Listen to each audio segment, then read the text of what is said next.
Ng'abakulu mu NRM bateekateeka okuwenja akalulu akaali ak'okutuuza ssentebe w'ekibiina kyabwe Yoweri Kaguta Museveni mu buyinza mu kisanja ekya 2021-2026 bayanja ensonga eziwerako kwe baali balina okwesigama okumatiza abalonzi nti omuntu waabwe bamulabiranga ddala nga bino byonna babiteeka mu kiwandiiko ekimanyiddwa nga manifesto.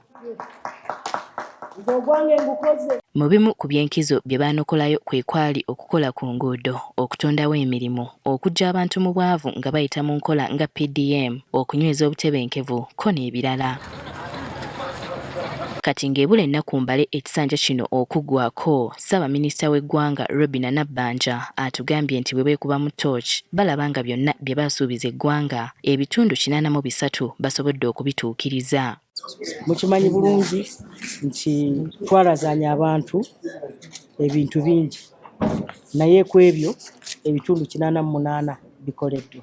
Ono atugambye nti mu bimu bye batunulako n'akamwenyi ne kabajja kuliko okutumbula ebyenfuna by'eggwanga nga kaakano Uganda yasukka dda oluse lw'amawanga amankuseere. Terikyali mu mawanga gali agali wansi ennyo mu nkulaakulana.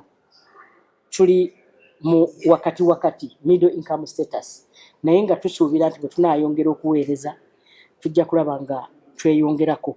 Ng'oggyeko kino ono agamba nti obukakafu bwe buli nti mu mawanga ga Afrika bali ku mwanjo nnyo mu kulwanyisa obwavu mu batuuze nga kino bakikoze nga bayita mu nkola ezigoba obwavu nga PDM. Bannayuganda mwe bayise okufuna entandikwa gwe wamma ne bongera okwenyumiriza mu ggwanga lyabwe. Pulogulaamu zaffe nga PDM eyambyeko abantu okuva mu bwavu.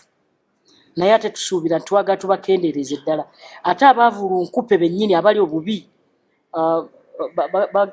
owayituuka omulungi bagamba ncweranyatire kuno.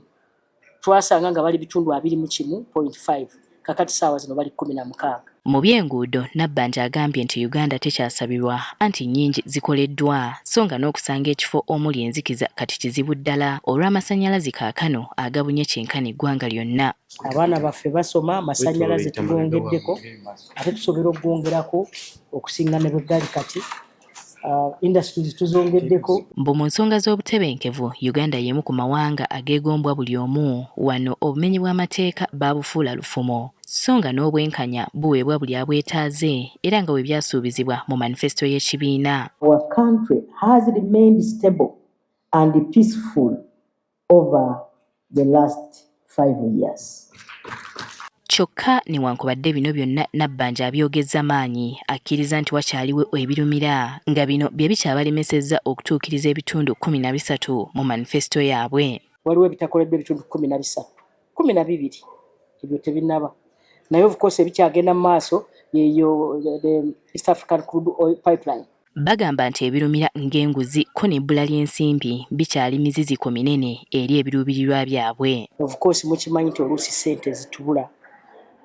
Yensonga lwaki nti nga bw'olaba SGR yesinza okuteeka wansi the standard gauge railway tennatandika naye nga twamala dde okukola okusayininga agreements n'ebirala kati tennatandika. Bano okwetetengula bati babadde bakuba tooki mu bisobodde okutuukibwako mu manifesto y'ekibiina ki NRM ey'omwaka 2021-2026 nga tebannatandika kuteeka mu nkola eya 2026-2031.